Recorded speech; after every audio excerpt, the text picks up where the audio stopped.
Hi, good morning. So, I know that some of you have been following and know that I've had a really busy week, 10 days. So, this actually is me propped up in my bed, but never fear, I am getting up. The only reason I'm here is because I didn't have to take anybody to school this morning. But I'm going to go try a gym in about an hour. So I am getting up, but I was just savoring a cup of coffee, and it's past 7, and I'm not, running already. So I'm not complaining. I love my kiddos. I love this life, and I love being able to still move about and be, active. I'm so grateful. So I'm here with you for a few minutes to read in the book of Isaiah, and we're in chapter 37. And it's really cool because my phone used to not ever let me have my flashlight on while I was recording live, but it's letting me so I can see a lot better in here. um, Yesterday we read in Isaiah 37 just the first few verses. And I remember that in looking back here, that the Lord changed the mindset of the king of Assyria. And the words that he changed his mindset and caused him to be able to hear a certain rumor and to flee his country. I just thought that was so interesting that even the Lord can cause or turn the hearts of kings and leaders to fulfill his purposes. And it really brought me comfort to think of what's going on in the world today and in our country and with our king, our president, our leaders, what I mean, and just the goings on in Vietnam with the summit and many things that for some reason were causing me like a heaviness last week, be feeling burdened about it all. And so um, sometimes I don't know why I'm feeling things, but I felt weighed down. And so it encouraged me to see that God is completely active even in the mindsets of those who are in power over lots of people. And so he can do lots of things to turn things around, is what I'm trying to say. He can put like roadblocks in the way and change people's minds. So let's read on here in chapter 37. We're going to start with measure. That's from teaching music. We're going to start in verse 8. I am awake. I see Beth, you're on here. Good morning, Beth. My daughter, if you weren't here yesterday, she's in Sacramento at the Jesus Culture Conference this weekend with the 8th graders from school, and stayed the night last night and will be there tonight. And I don't think I've even said on here that she's also going on a mission trip in May. And as it gets closer, I'll explain more about that and what country she's going to and all of that. Okay, so meanwhile, the Assyrian commander returned to the king, for he had heard that the king had left Lachish to lay siege against the city of Libnah. Now King Sennacherib had heard a report that the king of Ethiopia, Tirhaka, had allied with Hezekiah and was coming to fight against him. So when he heard it, he sent messengers to Hezekiah with this message. And this really makes me mad, this next portion of scripture. Don't let this God, this is what his message is to Hezekiah, don't let this God in whom you trust mislead you into thinking that Jerusalem will not fall and be delivered into the hand of the mighty king of Assyria. Certainly You have heard what the kings of Assyria have done to all the lands, destroying them all. Do you really think you'll be delivered? Oh my gosh, this makes me so mad. Isn't that totally what the enemy says to us? But it's just so blatant. And the accusation against the Lord, I'm going to tell you something here in just a second, but let me finish this paragraph. Certainly you have heard what the king of Assyria has done to all the lands, destroying them all. Do you really think you'll be delivered? Did any of their gods come to their rescue? Where were the gods of Gozan, Haran, Rezpah, and the people of Eden, who were in Tel Assar when my predecessors destroyed their lands? Tell me, where's the king of Hamath, the king of Arphad, the king of the city of Serhavium, or of Hena, or Eva? Hezekiah goes into prayer. He's such a great guy, my gosh. We get to meet him someday. When the messengers delivered Sennacherib's message to Hezekiah, he read it and immediately went into the temple of Yahweh and spread it out before the Lord.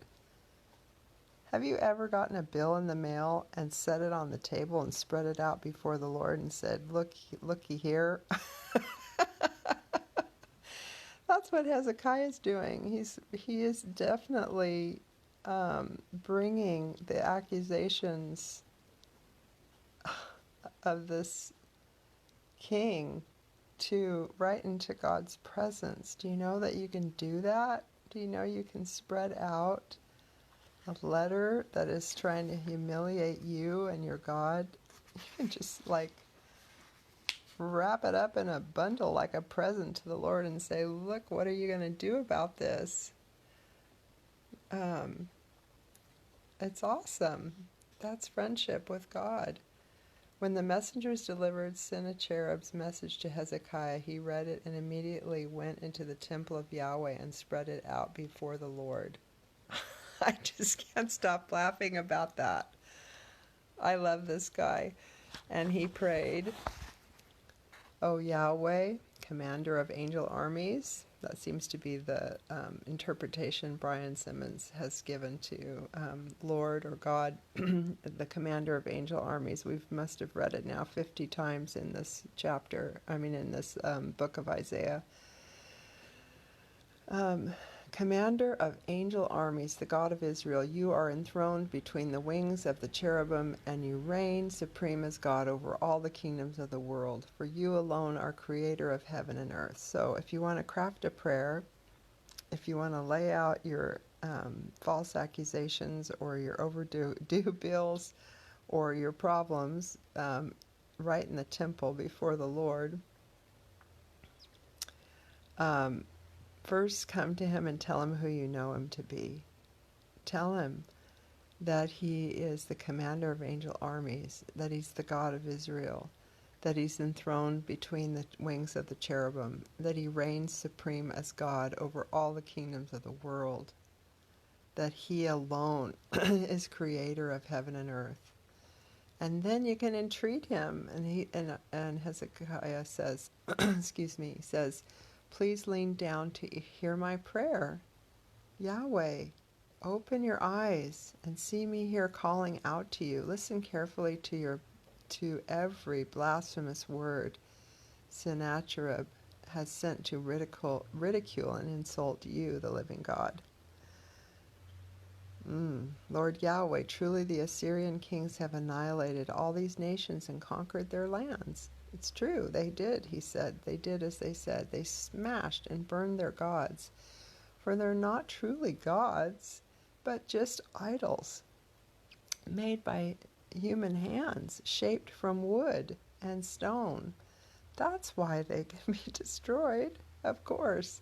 So now our loving God, Yahweh, save us from the Assyrians so that the whole world will know that you alone are Yahweh, Lord God Almighty.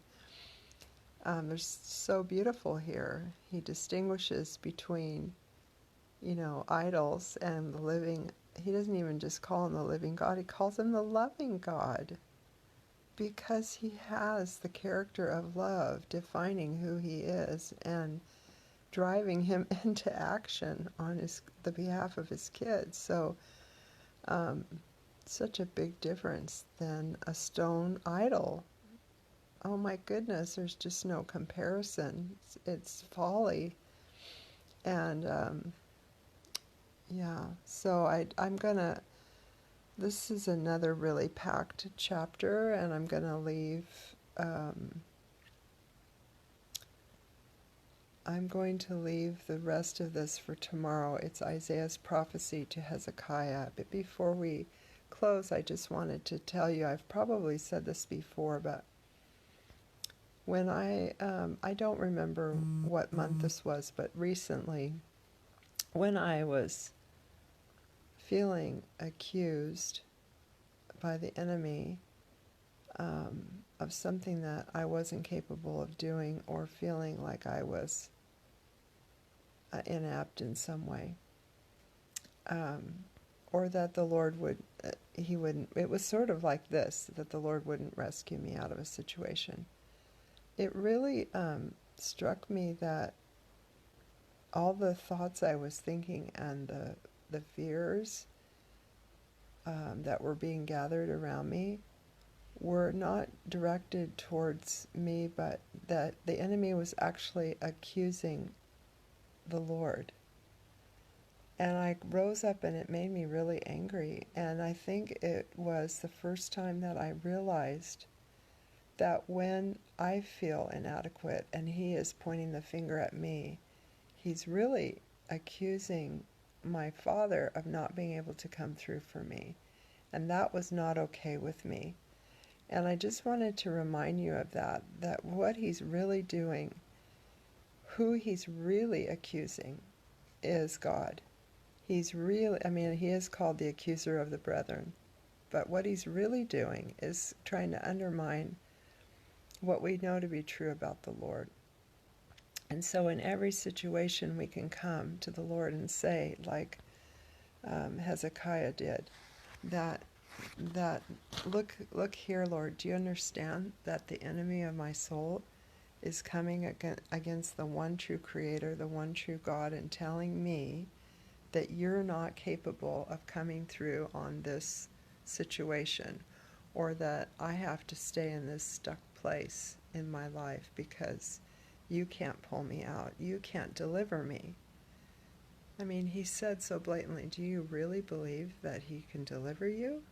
That is the enemy's tactic. That is his word over and over to the accuser, as the accuser of the brethren. He's really at the point of the arrow. He's really accusing God. Hence, he was thrown out of heaven, because that is not okay.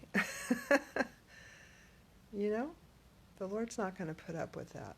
So let's get on the side of the Lord and look back at the enemy with God and say, you can't tell my Father that he can't deliver me or my child or my situation, or you can't, you're not allowed, it's not okay, you were already taken out of heaven. And it's because you're so darn prideful. It's because you think that you know all this stuff, and you know what you really know is that he is the only one who can deliver us. So let's just tell him that, you know, you're wrong. He is the only one that can keep us safe. He's the only one who can heal our bodies. That's the truth. And it's time to tell him to shut up. So with that, I just want to encourage you that God, your Father, the loving God, Yahweh, the commander of angel armies, has nothing but good intentions for you. Let's get on his side of the battle today and ask him, Lord, what do you want to do for me today? And how do you want me to respond? Maybe you're not supposed to respond to the enemy. Maybe you're just supposed to give him the power of ignore, which is just to ignore him. That's a beautiful way to handle things as well. God will show you what to do, but remember who's on your side, and remember who's being accused. And it's not going to work. All right, have a good day. Happy Saturday, everyone. Bye-bye.